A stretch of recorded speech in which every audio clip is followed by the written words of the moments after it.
Good morning.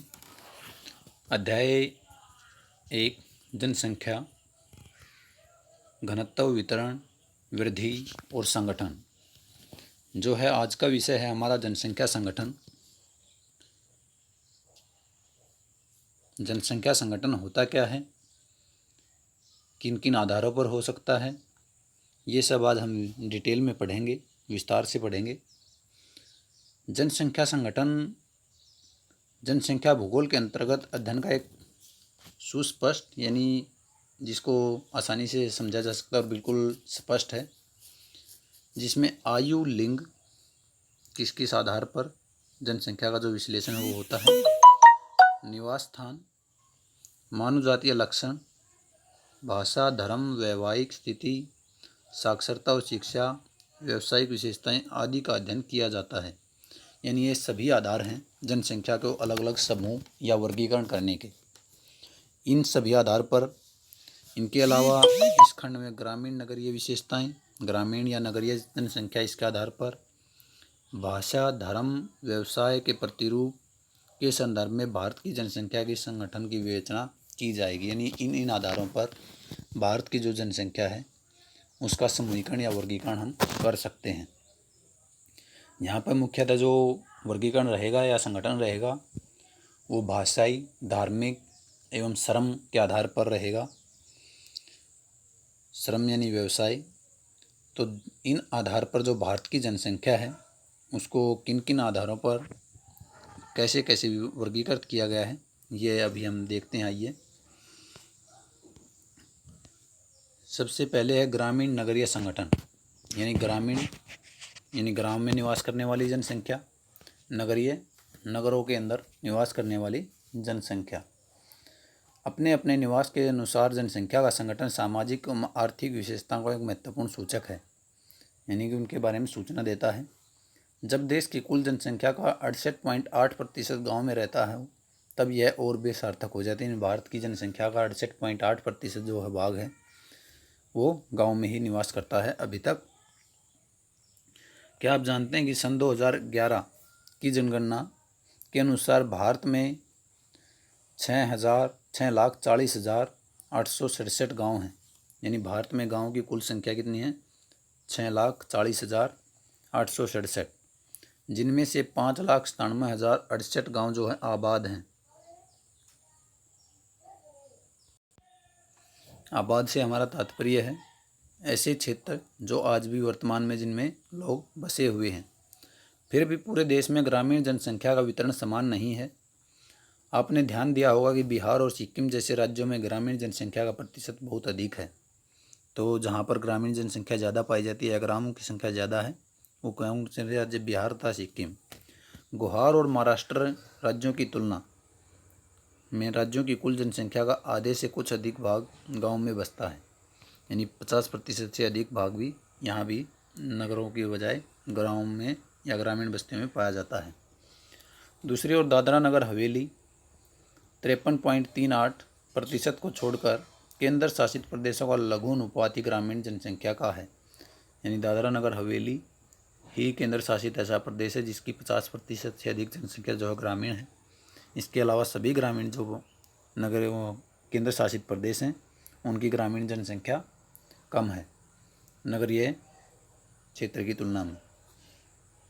उत्तर पूर्वी भारत के पहाड़ी राज्यों, पश्चिमी राजस्थान और कच्छ केरल में यह 200 व्यक्तियों से कम और केरल और महाराष्ट्र के कुछ भागों में यह 17,000 व्यक्ति तक पाया जाता है। भारत की ग्रामीण जनसंख्या के वितरण के प्रतिरूप का संपूर्ण परीक्षण उजागर करता है कि अंतर्राज्य और अंतर्राज्य, ये यहाँ पे अंतर पूछा जाता है दोनों, अंतर्राज्य और अंतर्राज्य। अंतर्राज्य का मतलब है दो राज्यों के बीच में और अंतर्राज्य राज्य के अंदर ही। दोनों स्तरों पर नगरीकरण का सापेक्षिक परिणाम और ग्रामीण नगरीय प्रवास का विस्तार ग्रामीण जनसंख्या के साधन को नियंत्रित करते हैं। आपने देखा होगा कि ग्रामीण जनसंख्या के विपरीत भारत में नगरीय जनसंख्या का अनुपात 31.16% काफ़ी निम्न है, किंतु पिछले दशकों में वृद्धि की बहुत तीव्र दर को दर्शा रहा है। नगरीय जनसंख्या की वृद्धि दर संवर्ध आर्थिक विकास यानी नगरीय जो जनसंख्या है उसका विकास अत्यंत तेज़ गति से हो रहा है। उसके कारण बताए हैं यहाँ पर। नगरीय जनसंख्या की आर्थिक विकास, स्वास्थ्य और स्वास्थ्य संबंधी दशाओं में सुधार के कारण तेज़ी से बढ़ोतरी हुई है। यानी नगरीय जनसंख्या में जो बढ़ोतरी हुई है उसके लिए उत्तरदायी जो कारक हैं वो है आर्थिक विकास, स्वास्थ्य और स्वास्थ्य संबंधी दशाओं में सुधार। कुल जनसंख्या की भांति नगरीय जनसंख्या के वितरण में भी देश में भिन्नताएं पाई जाती हैं। इन भिन्नताओं के अलग अलग कारण हैं। फिर भी ऐसा देखा गया कि लगभग सभी राज्यों और केंद्र शासित प्रदेशों में नगरीय जनसंख्या काफ़ी बढ़ी है, यानी बढ़ रही है अभी भी। यह सामाजिक आर्थिक दशाओं के संदर्भ में नगरीय क्षेत्र के विकास और ग्रामीण नगरीय प्रवास की बढ़ी हुई दर दोनों को इंगित करता है। यानी ग्रामीण जनसंख्या का जो प्रवास है नगरों की ओर, वो दर बढ़ी हुई है, जिसके कारण नगरीय जनसंख्या बढ़ रही है। उत्तर भारत के मैदानों में मुख्य सड़कों के मिलन बिंदुओं और रेल मार्गों से सटे हुए नगरीय क्षेत्रों कोलकाता, मुंबई, बेंगलुरु, मैसूर, मदुरई, कोयम्बटूर, अहमदाबाद, सूरत, दिल्ली, कानपुर, ये सभी शहरों के नाम हैं। ग्रामीण नगरीय प्रवास सुस्पष्ट दिखाई देता है। यहाँ पर जो है ग्रामीण क्षेत्र से जो जनसंख्या है प्रवास करके आ रही है।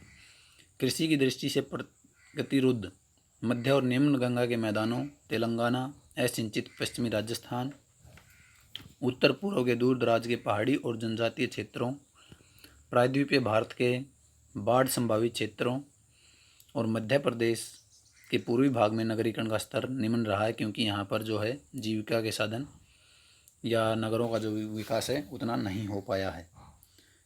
अब देखते हैं संगठन जनसंख्या का भाषा के आधार पर जो संगठन है, यानी भाषा के आधार पर जो जनसंख्या को वर्गीकरण किया गया है वो समझिए। अब भारत एक भाषाई विविधता की भूमि है, यानी भारत में बहुत सी अनेक प्रकार की भाषाएं बोली जाती हैं। के अनुसार गियर्सन के अनुसार देश में 179 भाषाएं और 544 के लगभग बोलियां बोली जाती हैं। आधुनिक भारत के संदर्भ में 22 भाषाएं अनुसूचित हैं और अनेक भाषाएं गैर अनुसूचित हैं। अनुसूचित का मतलब है वो उनको लिखा गया है, हमारे संविधान के द्वारा उनको मान्यता दी गई है कि ये भाषाएं जो हैं भारत में बोली जाती हैं और ये संवैधानिक भाषाएं हैं। अनुसूचित भाषाओं में हिंदी बोलने वालों का प्रतिशत सर्वाधिक है। लघुत्तम भाषा वर्ग संस्कृत, बोडो तथा मणिपुरी बोलने वालों के हैं। लघुत्तम यानी बहुत कम।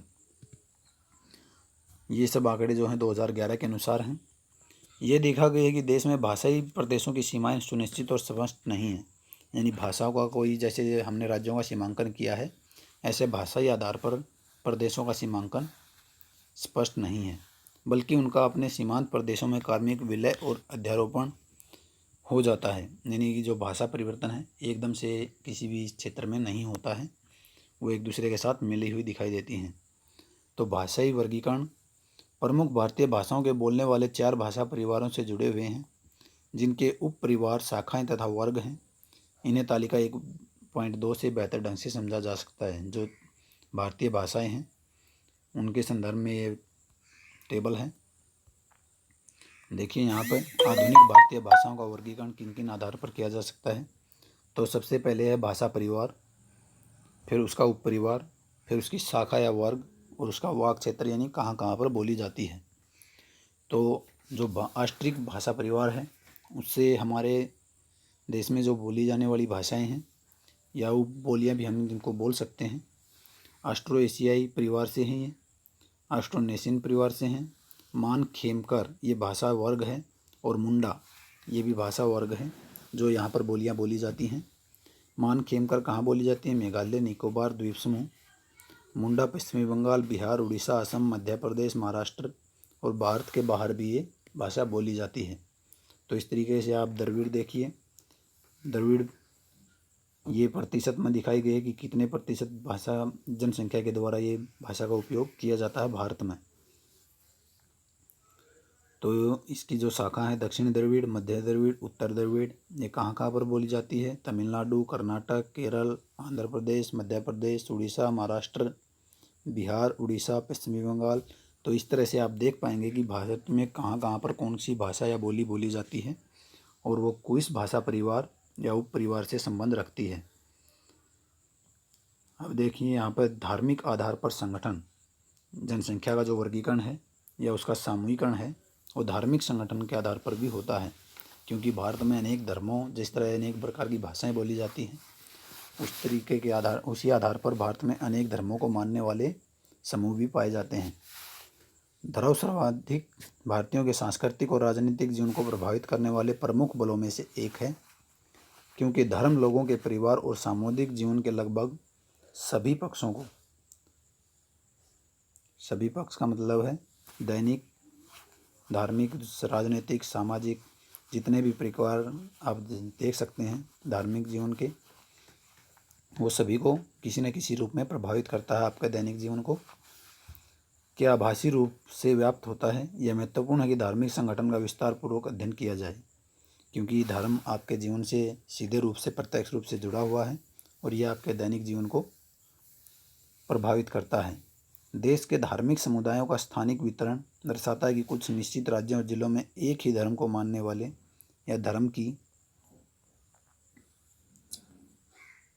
संख्यात्मक प्रबलता विशाल है, यानी जहाँ पर किसी एक धर्म की विशेष को मानने वाले लोगों की संख्या जो है ज़्यादा पाई जाती है। तो यहाँ पर टेबल में आपको भारत की जनगणना 2011 के अनुसार धार्मिक समुदाय और उनकी जनसंख्या दर्शाई गई है।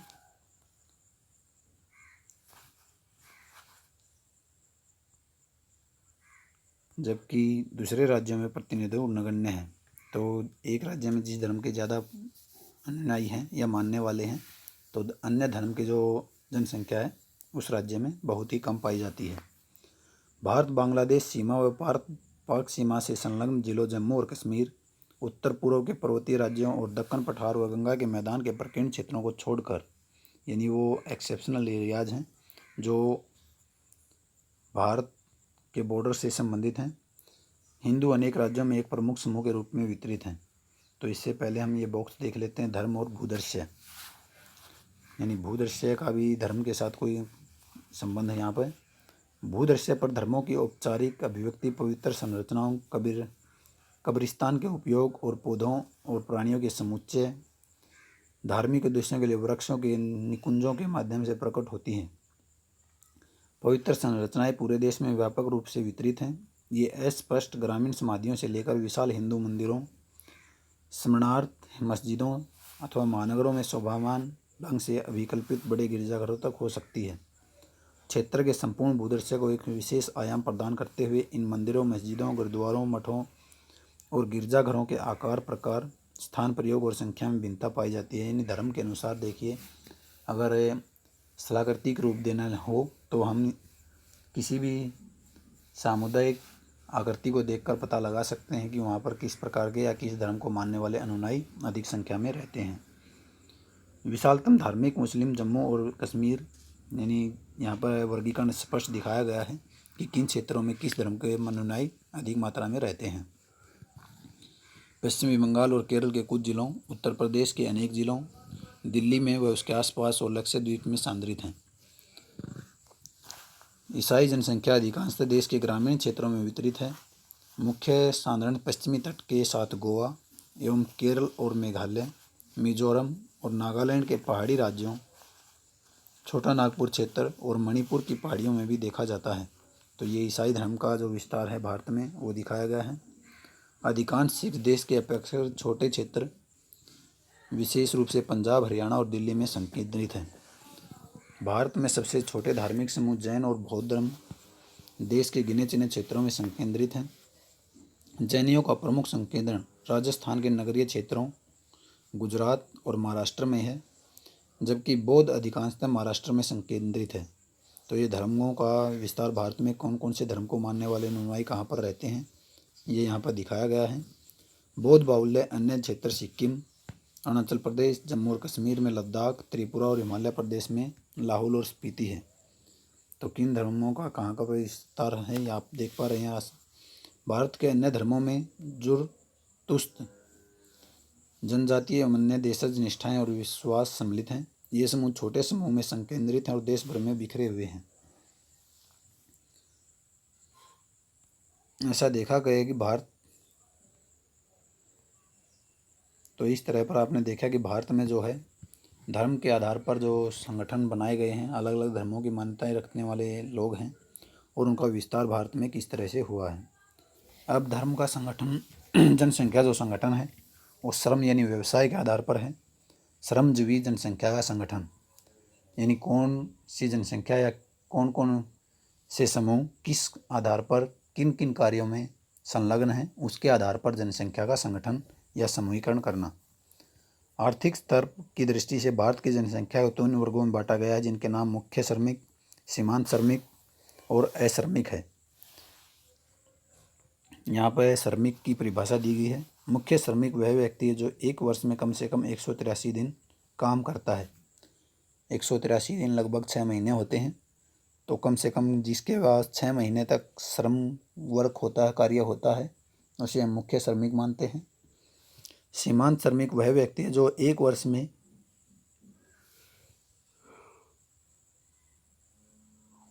183 दिनों से कम दिन काम करता है, यानी जिसको ये 6 महीने से ज़्यादा काम मिला वो मुख्य श्रमिक, और जिसको 183 दिन या 6 महीने से कम दिन कम मिलता है वो सीमांत श्रमिक की श्रेणी में आता है। ऐसा देखा गया भारत में श्रमिकों का अनुपात 2011 के अनुसार प्रतिशत है, जबकि 60% की विशाल संख्या अश्रमिकों की है। यानी जो मुख्य श्रमिक हैं वो केवल लगभग 40% के करीब ही हैं, 39.8%, जबकि जो 60% विशाल जनसंख्या है वो अश्रमिकों की यानी या तो सीमांत हैं या फिर आश्रित हैं। ये एक आर्थिक स्तर को इंगित करता है जिसमें एक बड़ा अनुपात आश्रित जनसंख्या का है।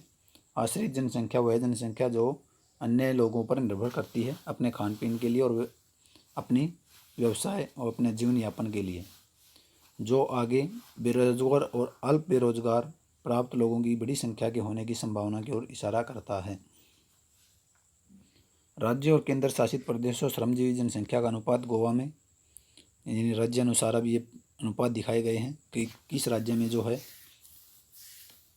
कितने प्रतिशत जनसंख्या श्रमिक है या कार्य में संलग्न है। दमन दीव में 49.9% सामान्य भिन्न दर्शाता है। श्रमिकों की अपेक्षाकृत अधिक प्रतिशत वाले राज्य हिमाचल प्रदेश, सिक्किम, छत्तीसगढ़, कर्नाटक, अरुणाचल प्रदेश, नागालैंड, मणिपुर और मेघालय हैं। केंद्र शासित प्रदेशों में दादरा और नगर हवेली तथा दमन और दीव की प्रतिभागिता दर ऊंची है। तो इस तरह से आप देख सकते हैं कि कौन सभी राज्यों में जो है जनसंख्या कार्यशील और अकार्यशील में विभाजित की गई है, यानी श्रमिक अश्रमिक में। भारत की जनसंख्या का व्यावसायिक संगठन बॉक्स में दिखाया गया है। यहाँ पे जो अलग अलग कार्यों में खेती, विनिर्माण, व्यापार, सेवाएं, किसी भी प्रकार की सेवाओं में संलग्न हैं, उनको यहाँ पे ग्राफ के द्वारा दिखाया गया है। ये राज्यवार ब्यौरा है कि कृषक कितने हैं, घरेलू औद्योगिक श्रमिक कितने हैं, कृषक मजदूर कितने हैं और अन्य श्रमिक कितने हैं। प्रत्येक राज्य के अनुसार आप देख सकते हैं कि ये कार्यशील जो जनसंख्या है वो बहुत ही कम है, और कृषक जनसंख्या भी अलग अलग राज्यों में अलग अलग प्रकार की है। वह अन्य श्रमिक यानी आश्रित जनसंख्या भी आप इसको काउंट कर सकते हैं। तो यहाँ पर आपको देख पाएंगे अलग अलग राज्यों में जो जनसंख्या का प्रतिशत है कार्यशील एवं श्रम जनसंख्या में वो अलग अलग है। तो यहाँ पर लिंग के आधार पर भी जनसंख्या का संगठन है, तो उसको संतुलित रखने के लिए यहाँ पर नारे भी दिए गए हैं, बेटी बचाओ बेटी पढ़ाओ। सामाजिक अभियान के द्वारा जेंडर के प्रति संवेदनशीलता को बढ़ाया गया है कि जो है लिंग अनुपात ज़्यादा अंतर ना हो। समाज का विभाजन पुरुष, महिला और ट्रांसजेंडर में प्राकृतिक और जैविक रूप से माना जाता है, यानी कि ये प्राकृतिक हमने विभाजन मान लिया जनसंख्या का, क्योंकि प्रकृति ने 3 प्रकार के जीव बनाए हैं मानव में, जो एक मेल है, एक फीमेल है और एक ट्रांसजेंडर हैं। लेकिन वास्तव में समाज सबके लिए अलग अलग भूमिका निर्धारित करता है और ये भूमिकाएं फिर से सामाजिक संस्थाओं द्वारा सुदृढ़ कर दी जाती हैं। इसके फलस्वरूप ये जैविक विभिन्नताएं सामाजिक भेदभाव, अलगाव तथा बहिष्कार का आधार बन जाती हैं, जिनके आधार पर देखिए किसी को हीन या कमज़ोर मानना ये हमारी सामाजिक जो हैं प्रथाएं बनी हुई हैं कि हम लड़कियों को शारीरिक रूप से कमज़ोर समझते हैं, लेकिन इसके लिए जो सामाजिक ताना बाना है और उनका जो पालन पोषण है उसको आधार माना जाना चाहिए। आधी से ज़्यादा जनसंख्या का बहिष्कार किसी भी विकासशील और सभ्य समाज के लिए गंभीर समस्या है। यह एक वैश्विक चुनौती है जिसको संयुक्त राष्ट्र विकास कार्यक्रम ने संज्ञान में लिया है। यूएनडीपी के अनुसार यदि विकास में सभी जेंडर सम्मिलित नहीं हैं तो ऐसा विकास लुप्तप्राय है, यानी सभी उसमें सम्मिलित नहीं हैं तो विकास सामाजिक विकास का जो उचित स्तर है उसमें नहीं समझा जाएगा। सामान्य जन में किसी भी प्रकार का भेदभाव और विशेष रूप से जेंडर के आधार पर भेदभाव मानवता के प्रति एक अपराध है, यानी किसी को दुर्बल या किसी को जेंडर के आधार पर किसी कार्य से वंचित करना या किसी लाभ से वंचित करना ये उचित नहीं है। इसके लिए सभी के लिए शिक्षा, रोजगार, राजनीतिक प्रतिनिधित्व में समान अवसर, समान कार्य के लिए वेतन, स्वाभिमान के साथ जीवन जीने का अवसर सभी को मिले, इसके लिए विशेष प्रयास किए जाने की आवश्यकता है। जो समाज इन सभी भेदभाव एवं बुराइयों को दूर करने के लिए प्रभावी कदम नहीं उठाता वह सभ्य समाज की श्रेणी में नहीं आ सकता है। लेते हुए भेदभाव से होने वाले दुष्प्रभावों को ध्यान में रखते हुए राष्ट्रीय स्तर पर बेटी बचाओ बेटी पढ़ाओ जो है सामाजिक अभियान चलाया गया है कि लिंग आधार पर किसी के साथ जो है भेदभाव ना हो। व्यावसायिक कार्यों में लगे होने द्वितीय और तृतीयक सेक्टरों की तुलना में प्राथमिक सेक्टर के श्रमिकों को बड़े अनुपात को दर्शाता है। कुल श्रमजीवी जनसंख्या का लगभग 54.3% कृषक और कृषक मजदूर हैं, जबकि केवल 3.8% श्रमिक घरेलू। तो ये अलग अलग व्यवसायों में व्यक्तियों की प्रतिभागिता दर्शाता है। यहाँ पे ब्रैकेट बॉक्स में देखिए श्रमजीवी जनसंख्या को हमने कितने वर्गों में बांटा है, 4 वर्गों में बांटा है। कृषक, कृषि मजदूर, घरेलू, औद्योगिक श्रमिक, अन्य श्रमिक। तो ये मुख्यतः 4 प्रकार हैं और ये टेबल में आपने अभी देखे भी हैं। तो प्रत्येक राज्य अनुसार आप इनका अंतर देख पाएंगे। महिला श्रमिकों की संख्या प्राथमिक सेक्टर में अपेक्षाकृत अधिक है, यद्यपि कुछ वर्षों में महिलाओं की द्वितीय और तृतीय सेक्टरों में सहभागिता जो है बढ़ोतरी हुई है, उसमें कह सकते हैं सुधार हुआ है। यह जानना आवश्यक है कि पिछले दशकों में भारत में कृषि सेक्टर के श्रमिकों के अनुपात में उतार दिखाई दिया है यानी कृषि क्षेत्र में जो श्रमिकों की सहभागिता है वो कम हुई है। परिणाम स्वरूप द्वितीय और तृतीय सेक्टर में सहभागिता दर बढ़ी है। यह श्रमिकों की खेत आधारित रोजगार पर निर्भरता में खेत आधारित रोजगार पर निर्भरता को इंगित करता है। यह देश की अर्थव्यवस्था में सेक्टरीय स्थानांतरण है, यानी एक प्राथमिक क्षेत्र से विकसित होकर द्वितीय क्षेत्र की ओर श्रम क्षेत्र जो है विस्थापित हो रहा है। देश के विभिन्न सेक्टरों में श्रम सहभागिता दर की स्थानिक विभिन्नता, उदाहरण के तौर पर हिमाचल प्रदेश और नागालैंड जैसे राज्यों में कृषकों की संख्या बहुत अधिक है।